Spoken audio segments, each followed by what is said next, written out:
Pleasant good day to all. This is yours truly, Hance, your reading ambassador. In celebration of the World Read Aloud Day, I'm going to read you a very, very familiar and famous short story that has resonated amongst us as kids growing up.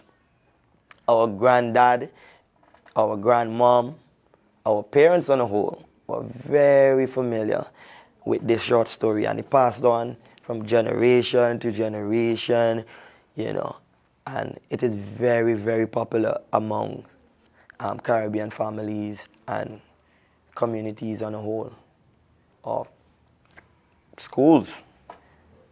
It's from the New Caribbean Junior Reader by Diane Brown and Peggy Campbell. It's called Brer, Anansi, and the Alligator Eggs. Yes, Anansi, the famous Anansi. You heard so much about him. I'm going to bring that to life today. Do hope that you enjoy and you pay close attention to this traditional but yet relevant and very popular short story or tale. Let's begin. Brer Anansi was on his way home with some bird cherries. He came to a river and looked around for a piece of wood on which he can float across. He was just about to step onto the wood when suddenly he saw Brer Alligator slipped off the bank into the water. Brer Anansi did not like the smile on Brer Alligator's face. "Hello, Brer Anansi," said Brer Alligator. Brer Anansi was very frightened, but he was very clever, so he said, "How nice to see you, Brer Alligator. I was just bringing some of these bird cherries for you." Brer Alligator smiled even more. It was a sly smile. "Thank you," he said. "My wife loves bird cherries, so come and have dinner with us." Brer Anansi had no choice. He had to have dinner with Mr. and Mrs. Alligator. After dinner, Brer Alligator said with a sly smile, "It is too late for you to go home now. You must stay with us. You can sleep with the children." Brer Anansi did not want to stay, but he knew he had no choice.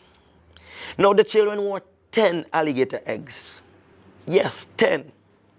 The eggs were in a mud bank, and Brer Anansi soon fell asleep beside them. But in the night, he got hungry. There were so many eggs that he decided to eat just one. And it was very tasty. Brer Anansi had another egg and another egg. The eggs were very tasty, and Brer Anansi was very hungry. Before he realized what he had done, he had eaten 9 eggs. There was only one egg left. Brer Anansi knew what Brer Alligator would do to him when he found out. So he planned to escape in the early morning. Brer Anansi got up early, but before he could escape, Brer Alligator called out, "Good morning, Brer Anansi. I hope you slept well." "Yes, thank you," said Brer Anansi, trembling. "I was just going to. I don't want to bother you anymore." "You have not been a bother," said Brer Alligator. "Before you go, please help me wash the eggs." Brer Anansi thought quickly. "You have been so kind to me," he said. "I will wash the eggs for you. Don't bother to come and help me." Brer Anansi washed the mud from the only egg left. Then he took it to show Brer Alligator. Brer Alligator looked at it closely and smiled. "Let me put it back carefully," said Brer Anansi. He took the egg and ran back to the mud bank. Then he put mud on it and took it to Brer Alligator. Brer Anansi washed the mud off and said again, "Let me put it back carefully." Then he went to put mud on the same egg again. Brer Anansi did this 10 times. He was clever. The end. Hope you guys enjoyed. And I do hope you come to the National Library, Public Library, and take full advantage of the many books that are here. And reading is fun. You know, reading helps with not only your speech, but it helps with vocabulary. It helps you to be a better writer when it comes to your compositions and so forth.